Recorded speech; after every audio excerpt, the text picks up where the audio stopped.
Well students, आज हम लोग वेक्टर्स का ये लॉ ऑफ पैरेलल वेक्टर्स करने जा रहे हैं और पूरी फिजिक्स में, तो चाहे 11th का मैकेनिक्स हो, क्लास 12th का इलेक्ट्रोस्टैटिक्स या मैग्नेटिज्म, सारे के सारे जगह पे ये लॉ ऑफ पैरेलल वेक्टर्स हमारे लिए बहुत ज़्यादा हेल्प करता है। इसीलिए हमें इसके कॉन्सेप्ट्स को क्लियर करना बहुत ज़रूरी है। तो हम लोग ये समझ आते हैं कि एक पैरेललोग्राम हम लोग ले रहे हैं और उस पैरेललोग्राम के एडजेसेंट साइड्स दो नॉन जीरो वेक्टर से रिप्रेजेंटेड है। एक साइड है ए वेक्टर और दूसरी साइड है ये। और एक चीज ध्यान रखिए, जब कभी हम लॉ ऑफ पैरेलल वेक्टर्स लेते हैं तो दोनों वेक्टर्स हमारे को टर्मिनस होने चाहिए, मतलब एक ही पॉइंट से दोनों वेक्टर निकलने चाहिए। ऐसा ना हो कि एक वेक्टर जा रहा हो और दूसरा वेक्टर उसकी तरफ आ रहा हो, तो वो लॉ ऑफ पैरेलल वेक्टर्स उस समय वैलिड नहीं हो। हमने एक पैरेललोग्राम बना लिया और जैसे ही हमने पैरेललोग्राम कंस्ट्रक्ट किया स्टूडेंट्स, तो ये बात हमको पता है कि पैरेललोग्राम की opposite sides equal and parallel. इन दोनों वेक्टर्स के बीच का एंगल कितना ले लिया? Theta. Theta is the angle between two non zero vectors A and B. तो हमें क्या करना होता है? इन दोनों वेक्टर्स का रिजल्टेंट निकालना होता है। रिजल्टेंट इन दोनों वेक्टर्स का इसके डायगोनल के अलोंग जाएगा। इस डायगोनल का जो रिजल्टेंट निकल करके आता है उसको हम लोग प्रूव भी कर सकते हैं। मान लेते हैं यहाँ पे हमारे पास ये हमारा पैरेललोग्राम है ABCD, और इस ABCD पैरेललोग्राम में हमने यहाँ से परपेंडिकुलर डाल दिया। ये एंगल कितने डिग्री का बना? 90। इस पॉइंट का नाम हमने ले लिया E पॉइंट। नाउ देखिए, AB अगर साइड है, AB जो साइड है वो किस वेक्टर से रिप्रेजेंटेड है? A vector. लेकिन अगर हमें इसका लेंथ लेना हो, मतलब अगर हमने इसको लिखा AB वेक्टर का मैग्नीट्यूड ले लिया, दो डंडे लगा दिए, that means it becomes a scalar. Yes. तो अगर आप इसके ऊपर एरो और ये लाइन नहीं खींचते हैं तो वो क्या बन जाता है? स्केलर। फिर आप सिंपल वो वैल्यूज लिख सकते हो। इसी तरीके से मॉड AD वेक्टर कितना आएगा? AD इज B वेक्टर, लेकिन mod AD is B only. तो हमने वेक्टर को अगर स्केलर में चेंज करना है तो हम मैग्नीट्यूड लगा देते हैं। मैग्नीट्यूड किसी वेक्टर का क्या शो करता है बच्चों? मैग्नीट्यूड उस चीज को न्यूमेरिकल वैल्यू में कन्वर्ट कर देगा, वो स्केलर बन जाएगा। अब यहाँ पे अगर दो एडजेसेंट साइड्स, किसी पैरेललोग्राम के दो एडजेसेंट साइड्स दो नॉन जीरो वेक्टर से रिप्रेजेंटेड होते हैं, तो लॉ ऑफ पैरेललोग्राम वेक्टर्स ये बोलता है कि उसका जो रिजल्टेंट होगा वो उसके डायगोनल के द्वारा रिप्रेजेंटेड होगा। If two adjacent sides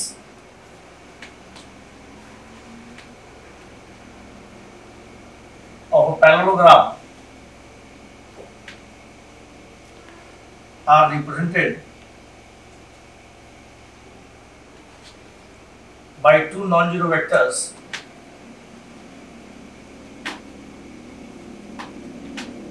then their resultant will be represented along the diagonal of a parallelogram। ये समझ में आया आप लोगों को बेटा? बोलो भाई। Yes sir. Not to prove it, देखिए आप एक चीज समझ लो, AD जो है, AD की लेंथ BC के बराबर है। Yes sir. AB की लेंथ BC के बराबर है, और इसके बीच का एंगल अगर ये थीटा है तो ये भी एंगल कितना होगा? हमें दो चीज बड़ी इंपॉर्टेंट होती है दोनों वेक्टर्स की। अगर कोई वेक्टर्स हमारे दो को टर्मिनस है तो पहली बात तो उनके बीच का एंगल रिजल्टेंट हमारे को निकालना है, रिजल्टेंट की वैल्यू हमें चाहिए होती है। और दूसरा, ये रिजल्टेंट किसी एक वेक्टर के साथ एंगल कितना बना रहा है, ये मान लिया एंगल कितना बना रहा है? बीटा। तो हमें ये बीटा निकालना है। हम दो चीजों में इंटरेस्टेड है लॉ ऑफ पैरेलल वेक्टर्स में। पहले तो इस वेक्टर का ये रिजल्टेंट निकल जाए और दूसरा ये बीटा निकल जाए। कौन कौन सी दो चीजें निकालने का हेल्पफुल होता है? ये magnitude of resultant, magnitude of resultant, and secondly direction of resultant, direction of resultant. तो हमको निकालना है एक तो R का मॉड ये जो हमारा ये मैग्नीट्यूड ऑफ रिजल्टेंट है इसको हम लोग क्या बोलेंगे, मॉड आर। ये निकालना है और दूसरा में क्या निकालना है, बीटा। जब हम बीटा निकालते हैं तो इसके अंदर tan बीटा निकालना है ना। इसको देखिए, इस triangle CEB triangle, CEB from triangle CBE, ये CE upon mod CE upon CB कितना होगा, CE upon CB sine theta. अच्छा CB हमारी ये वेक्टर से नहीं रिप्रेजेंटेड होगा, मैग्नीट्यूड लेंगे तो यहाँ पे B वेक्टर से रिप्रेजेंटेड है तो इसका मैग्नीट्यूड कितना आएगा, B ओनली। तो इसकी वैल्यू कितनी हो जाएगी, CE upon B equal to sine theta. बोलो स्टूडेंट, यस सर। और CE की वैल्यू कितनी आएगी, साइन थीटा। सिमिलरली हम लोग इसी ट्राइंगल से इसकी वैल्यू निकाल सकते हैं BE अपॉन B। तो BE अपॉन B की वैल्यू कितनी आएगी students, cos theta and BE equals to how much, B cos theta. Clear हुआ क्या नहीं होता है? Yes sir. नाउ जब इस ट्राइंगल को हम देखें ACE ट्राइंगल में 90 डिग्री है, राइट एंगल ट्राइंगल है। Yes sir. तो हम इस ट्राइंगल में क्या लगा सकते हैं, Pythagoras theorem. Yes sir. So from triangle ACE, AC square equals to AE square plus CE square। ये क्लियर हुआ या नहीं होता ये? Yes sir. और जो AE है वो AE क्या होगा, AB plus B। Yes sir. AC square is your R square। AC square is what? ये आएगा R square। और AE की जगह हम लोग लिख सकते हैं AB प्लस BE इसका होल स्क्वायर। CE की वैल्यू कितनी निकाली थी तुमने, B sin theta, B sin theta का होल स्क्वायर। बोलिए यस सर। अब B sin थीटा की वैल्यू होल स्क्वायर जब आया तो हम यहाँ पे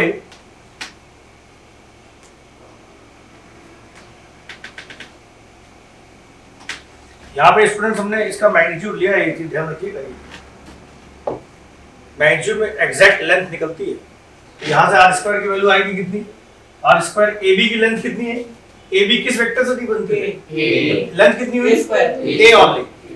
तो ये आएगा A प्लस B की लेंथ कितनी है, B cos थीटा का whole square plus B sin theta का whole square.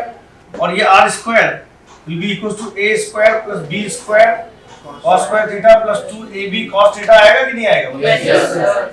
B square sin square theta, ये B square यहाँ पे भी है और B square यहाँ पे भी है, इसको और इसको हम ब्रैकेट में रख लेते हैं। R square will be equals to A square plus B square times cos square theta plus sin square theta plus 2AB cos theta। और ये R square will be equals to A square plus B square। ये clear हुआ या नहीं? Yes sir. तो ये हमारा resultant का फॉर्मूला। अगर आपको R निकालना है, this implies R you can calculate it as under root of how much, A square plus B square plus 2AB cos theta। ये रिजल्टेंट आ गया, यस सर। इसमें किसी को डाउट तो नहीं है? No sir. दूसरी बात हम निकालते हैं now the direction of the resultant, direction of the resultant. जो डायरेक्शन निकालेंगे,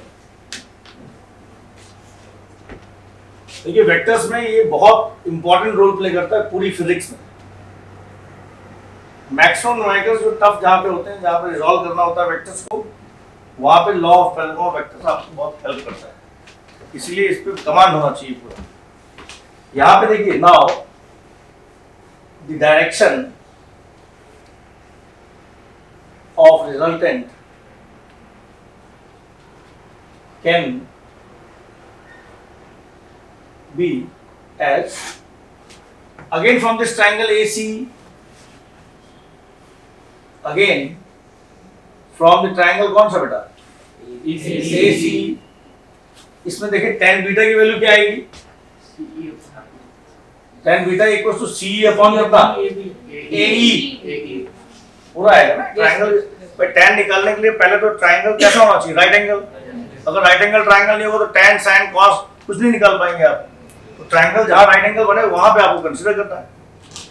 AC C अपॉन क्या आएगा AE, और tan beta will be equal to C, और AE को हम लोग कहते हैं AB plus B, tan beta equals to C कितना है B sin थीटा, आप पहले निकाल चुके हैं। AB कितना है A plus B cos theta. ये हमारा रिजल्टेंट का डायरेक्शन निकल के आता है। दो चीजें हमारे लिए लॉ ऑफ पैरेलल वेक्टर्स में बहुत इंपॉर्टेंट है, एक तो इसका रिजल्टेंट और दूसरा इसका डायरेक्शन। डायरेक्शन अगर आपको निकालना है तो बीटा को हम लोग लिख सकते हैं tan inverse times B sin theta whole upon A plus B cos theta. ये क्लियर हुआ या नहीं? Yes, sir. इसमें कुछ इंपॉर्टेंट केसेस भी हैं। कुछ इंपॉर्टेंट केसेस का मतलब हुआ जैसे मान लीजिए उसके जो रिजल्टेंट है वो किसी एक वेक्टर के साथ 90 डिग्री बन जाए, या थीटा अगर दो वेक्टर्स के बीच का एंगल, केसेस हम लोग लिख सकते हैं। कुछ केसेस जो हमारे डायरेक्टली जिन पे न्यूमेरिकल्स आपके बनते हैं वो केसेस में आप क्या करेंगे, हम एंगल्स को चेंज करते जाएंगे। दो वेक्टर्स के बीच का एंगल अगर चेंज होगा तो हमारे कौन कौन से केसेस डायरेक्टली आपको पता होना चाहिए, ये आप थोड़ा सा देख लीजिए। Different cases. Case 1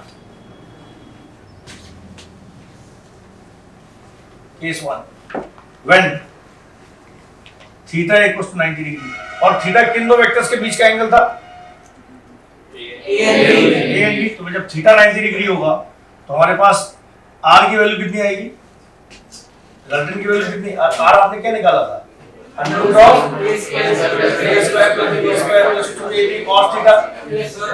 theta 90 degree हुआ तो यहाँ वैल्यू पुट अप कर दो थीटा की, A square plus B square plus 2AB cos 90। मतलब A और B ऐसे हो चुके हैं अभी। ये A वेक्टर है और ये क्या है B वेक्टर, इनके बीच का एंगल कितना है, तो रिजल्टेंट इनका ये आएगा। बोलिए स्टूडेंट्स, यहाँ वैल्यू R की कितनी आ जाएगी, under root of A square plus B square. और अगर मान लो tan बीटा ये एंगल निकालना है बीटा, तो tan बीटा की वैल्यू क्या आएगी, ये तो रिजल्टेंट हो गया। डायरेक्शन क्या होगा, tan बीटा, यहाँ पे इसकी वैल्यू थीटा की जगह कितना है बेटा 90 डिग्री, इसमें वैल्यू पुट अप कर दो, तो tan beta will be equal to B sin 90 अपॉन A प्लस B cos 90। बोलिए Yes, sin 90 की वैल्यू B अपॉन A cos 90 0। वैसे भी यहाँ से आप अपेंडिकुलर डाल देते हैं। बोलो स्टूडेंट्स, Yes, sir. यहाँ से tan बीटा निकालते तो ये लेंथ किसके अलॉन्ग है, B के अलॉन्ग है, तो ये B हो जाता, और ये लेंथ A वेक्टर से रिप्रेजेंटेड है तो मैग्नीट्यूड इसका A होगा। तो tan बीटा की वैल्यू वैसे भी परपेंडिकुलर बाय क्या होता है, बेस। बोलिए स्टूडेंट्स, Yes, sir.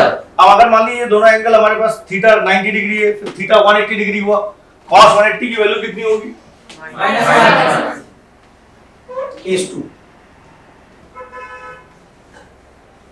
अब आप यहाँ पे मान लीजिए थीटा 180 डिग्री है, जब थीटा 180 डिग्री होगा तो रिजल्टेंट कितना आएगा students, R will be equal to under root of A square plus B square plus 2AB cos 180 degree. देखिए बिना कुछ आप संकोच के न्यूमेरिकल की जो लैंग्वेज है उसको पढ़ने के बाद एंगल आपको पुट अप करना पड़ेगा, और उसके बाद ही आप रिजल्टेंट की एक्चुअल वैल्यू निकाल पाओगे। इसकी वैल्यू कितनी आ जाएगी, A square plus B square plus 2AB into -1। cos 180 की वैल्यू कितनी होती है, -1। R की वैल्यू कितनी आ जाएगी, under root of A square plus B square minus 2AB, और ये आप जानते हो R will be equal to what, under root of A minus B का whole square। This will be equal to mod of A minus B, mod of ये resultant आ जाएगा। बोलिए, तो इसका मतलब क्या हुआ, अगर दो वेक्टर्स के बीच का एंगल 180 डिग्री है, इसका मतलब एक वेक्टर ये है A और B वेक्टर इसके अपोजिट डायरेक्शन में, तभी तो 180 होगा। Yes, sir. ये 180 डिग्री क्लियर हो गया। tan बीटा निकालना है, डायरेक्शन ऑफ रिजल्टेंट, तो tan beta will be equal to what, अच्छा यहाँ मॉड इसलिए लगाया गया है क्योंकि इसमें से जो ज्यादा होगा उसमें से कम वाला अपने आप क्या हो जाएगा, सब्ट्रैक्ट। अगर इधर ज्यादा है तो इसमें से ये सब्ट्रैक्ट होगा, और ये वाला वेक्टर अगर ज्यादा है तो इसमें से ये सब्ट्रैक्ट हो जाएगा। Clear, Yes, sir. यहाँ से tan बीटा की वैल्यू निकालेंगे तो कितना होता है, A sin 180 degree upon B plus So B sin B sine 180 degree upon A plus B cos 180 degree. Yes. बोलिए स्टूडेंट, Yes, sir. साइन 180 की वैल्यू 0, Zero. 0 अपॉन एनीथिंग विल बी Zero. तो इसका मतलब बीटा का जो एंगल है वैसे भी रिजल्टेंट या तो इस साइड में जाएगा या उस साइड में जाएगा, तो वो एक ना एक वेक्टर के ऊपर कोइंसाइड करेगा, इसलिए एंगल कितना हो जाएगा? Zero. 0। केस 3, एक जो केस 3 है स्टूडेंट्स, वो इसमें थोड़ा सबसे इंपॉर्टेंट है, इसको आपको थोड़ा सा ध्यान से इसलिए देखना पड़ेगा क्योंकि मोस्टली न्यूमेरिकल्स आपके नीट में, जेई में इसी पे बनेंगे। थर्ड केस थर्ड में होता क्या है स्टूडेंट, जैसे मान लीजिए एक वेक्टर ये, एक वेक्टर ये वेक्टर है ए और ये वेक्टर है बी, और इसका जो रिजल्टेंट है स्टूडेंट्स, रिजल्टेंट वेक्टर जो है वो ए वेक्टर के साथ कितने डिग्री पे इंक्लाइन है? 90 डिग्री। तो जब रिजल्टेंट इंक्लाइन होगा 90 डिग्री पे, तो हम भाई हमारा जो फॉर्मूला है जो हमने निकाला है डिराइव करके, ये पैरेललोग्राम बन गया। आपने जो वैल्यू निकाली थी रिजल्टेंट की वैल्यू कितनी होगी मैग्नीट्यूड वाइज? बोलो। a square plus b square plus 2ab cos theta होगा नहीं होगा? Yes, sir. ये वाला एंगल है। अरे बोलो भाई। Yes, sir. Now tan beta की जब वैल्यू निकालोगे तो tan बीटा की वैल्यू होता क्या है बताओ? बीटा किसके बीच का एंगल है? रिजल्टेंट और a वेक्टर के बीच का। Yes, sir. यहाँ पर रिजल्टेंट और a वेक्टर के बीच का एंगल कितना हो गया? 90. तो tan beta will be equal to कितना? b sin theta upon a plus b cos theta. Yes, sir. और बीटा कितना डिग्री हो चुका है? 90. 90 डिग्री। बीटा जब 90 डिग्री हो गया है, इसकी बीटा की वैल्यू पुट अप कर दो।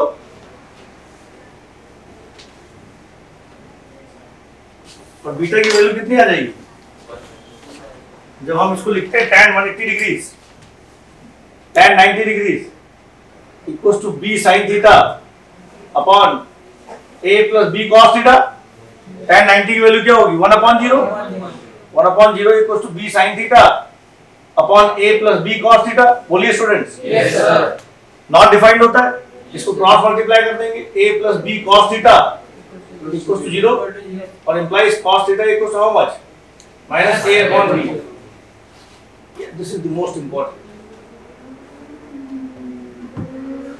इस फॉर्मेट पे एक न्यूमेरिकल आपको हम करते हैं जिससे हमारा कॉन्फिडेंस का लेवल इंक्रीज हो जाए और हमको सवालों में कैसे यूज करना है ये पता भी चल जाए।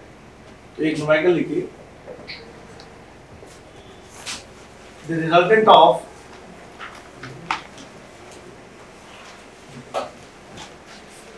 two forces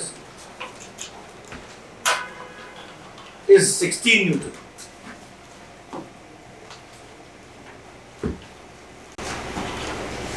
Resultant of two forces how much? इसको आपको ट्राई भी करना, अभी ट्राई करना। Resultant of two forces is 16 Newton. The sum of magnitude, not resultant. Resultant अलग है, लेकिन the sum of magnitude of two forces is 16 Newton. The sum of magnitude of two forces is how much Newton?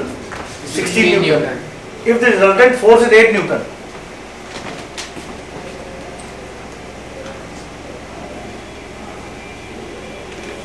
if the resultant force is 8 Newton, if the resultant force is 8 Newton and its direction is perpendicular to minimum force, and its direction is perpendicular to minimum force, then find the magnitude of the forces.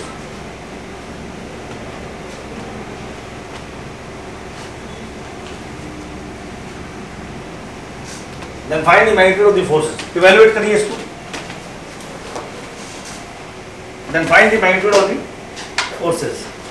देखिए students,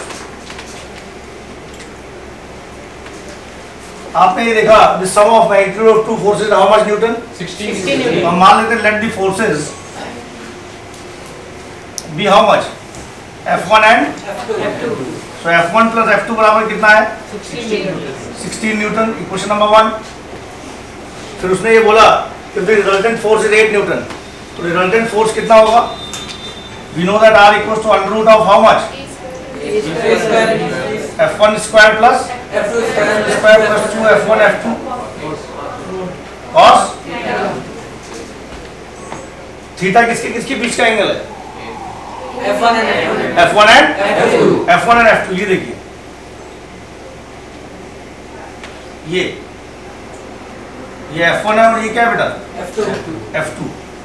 resultant ये रहा। ये angle कितने degree का बन रहा है? 90 degree का। और ये एंगल कितने डिग्री का है? हमको ये पता है क्या? बोलो। ये कितना मान लेते हैं? जो हमने कॉन्सेप्ट सीखा है वही एंगल हमने यूज कर लिया। तो रिजल्टेंट एंगल ये बोल रहा है कि ये जो रिजल्टेंट R है F1 F2 का, वो एक छोटे से फोर्स के resultant force 8 newton, resultant force की वैल्यू 8 न्यूटन दिया हुआ है and its direction is perpendicular to the minimum force. हमको ये भी नहीं पता कि F1 मिनिमम है या F2 मिनिमम है, हमने मान लिया कि F1 फोर्स ही मिनिमम है, तो उसके साथ रिजल्टेंट कितने डिग्री पे इंक्लाइंड है? 90 डिग्री। आर यू गेटिंग और नॉट? तो यहाँ पे आप क्या करोगे? यूजिंग द रिलेशन कौन सा कि tan बीटा आपको दिया हुआ है, यहाँ पे बीटा 90 डिग्री दिया है, रिजल्टेंट का एंगल दिया हुआ है मिनिमम फोर्स के साथ, tan बीटा का आप यूज डायरेक्टली करोगे तो कितना आ जाएगा रिजल्ट? tan बीटा की वैल्यू कितनी आएगी? Using the relation tan beta equals to how much? अब देखिए ऊपर वहां पे जो फोर्स था, जो हमने कॉन्सेप्ट पढ़ा था, उस कॉन्सेप्ट में हमने जो डायग्राम ड्रॉ किया था वो ऐसे था। अगर आप इधर सुन लो जरा एक बात और, जो सबसे इंपॉर्टेंट चीज है जिसमें मैक्सिमम बच्चा गलती करता है, उसको भी आप ध्यान रखो। एक वेक्टर ए था और दूसरा वेक्टर कौन सा था? B vector. ए वेक्टर और बी वेक्टर के बीच का एंगल कितना था? थीटा था कि नहीं? सुनिए जरा ध्यान से। जब हमने इसको डिराइव किया स्टूडेंट्स, तो डेरिवेशन में ये एंगल हमने बीटा लिया, तो tan बीटा की वैल्यू आई कितनी थी बताओ? B sine theta upon. मेरी बात बहुत ध्यान से सुनिएगा, सबसे इंपॉर्टेंट चीज यही है कि जब हम पैरेललोग्राम बनाते हैं तो जो वेक्टर ऊपर होता है उसी का साइन और कॉस कंपोनेंट होता है। यहाँ पे जब हमने पैरेललोग्राम बनाया तो पैरेललोग्राम बनेगा तो ऐसे स्टूडेंट देखिए, बोलो क्लियर हुआ या नहीं हुआ? जब ये पैरेललोग्राम बना तो इसमें ऊपर कौन सा फोर्स है? फोर्स एक वेक्टर है, इसलिए हम इसको वेक्टर की तरह ही ट्रीट कर रहे हैं। तो ऊपर कौन सा फोर्स बना हुआ है? तो जो यहाँ पे रोल प्ले करता था बी, वो यहाँ रोल प्ले करेगा कौन? नहीं समझ में आया? कितने लोग समझ में आ गया? इसको हम इसी फॉर्मूले में यूज करने जा रहे हैं, क्योंकि यहाँ पे इसकी वैल्यू आएगी B sine theta upon A plus B cos theta होता है इसको देख करके। और जब हम इसको इसमें लगाएंगे सिमिलरिटी में, तो tan बीटा बराबर कितना आएगा? tan 90 डिग्री हो जाएगा। और b की जगह कौन सा फोर्स है? F2 sin theta upon. Clear हुआ या नहीं हुआ? इसकी वैल्यू कितनी आएगी? 1/0। बोलिए students. F1 plus F2 cos theta, we can cross multiply it. Value कितनी आएगी? F1 plus F2 cos theta equals to 0। और दिस इंप्लाइज cos थीटा की वैल्यू कितनी आ जाएगी स्टूडेंट्स? Minus F1 upon. ये क्वेश्चन नंबर सेकंड हो गया। क्लियर हुआ या नहीं? ये समझ में आ गया? ये क्लियर हो गया? इसकी वैल्यू ये क्वेश्चन नंबर, इसको सेकंड दो, जो आपका रिजल्टेंट दिया हुआ था ना, रिजल्टेंट की वैल्यू कितनी दे रखी है? 8 न्यूटन दिया हुआ है। तो आप इसको 8 न्यूटन लिख सकते हैं, implies 8 equals to under root of 8 का स्क्वायर कर दें तो रूट हट जाएगा। 8 square equals to F1 square plus F2 square plus 2 F1 F2 cos theta, ये 64 आएगा। F1 square plus F2 square plus 2 F1 F2 cos theta, इसको equation number second नाम दो। और इसको इक्वेशन नंबर कौन सा नेम हम दे देते? थर्ड। इस cos थीटा की वैल्यू इसमें पुट अप कर दो, putting cos theta in what? In second. जब सेकंड इक्वेशन पुट अप कर देंगे तो वैल्यू आएगी 64 equals to F1 square plus F2 square plus 2 F1 F2 into cos theta की वैल्यू आएगी माइनस F1 अपॉन F2। तो ये F2 से F2 कैंसिल आउट हो जाएगा। यहाँ पे बचेगा 64 equals to F1 square plus F2 square minus 2F1 square, Yes, sir. और ये माइनस 2F1 स्क्वायर में से एक F1 स्क्वायर जाएगा, कितना बचेगा? cos theta 64 equals to how much? F2 square minus F1 square. ये क्लियर हुआ या नहीं हुआ? Yes, sir. अब हम यहाँ से इक्वेशन इसको यूज कर लेंगे 64 स्क्वायर, फोर्थ इक्वेशन को बोल सकते हो या इसको फर्दर सिंप्लीफाई कर लें। 64 equals to F2 minus F1 and F2 plus, F1. ये क्लियर हुआ या नहीं हुआ? Yes, sir. इसकी वैल्यू कितनी आई? F2 प्लस F1 की वैल्यू कितनी है? F2 minus F1 time 16 and ये आपकी F2 minus F1 can be written as 16 4 जा 64, इक्वेशन नंबर 4 ये हो जाएगी। क्लियर टू यू और नॉट? Yes, sir. बोलो students. Yes, sir. Now what we are going to do is we are going to solve this equation with the first equation number. हमारी value आ जाएगी कितनी? Solving 1 and 4, so you will get F1 plus F2 equals to 16 Newton and minus F1 plus F2 equals to 4. ये cancel out हो जाएगा। F2 plus F2 is 2F2 equals to 20, F2 equals to how much? 10 Newton and F1 will be equals to resultant कितना था? 6 Newton। ये clear हो गया? Yes, sir. Okay students, तो इस तरीके से हम लोग लॉ ऑफ पैरेलल वेक्टर्स का यूज कर सकते हैं।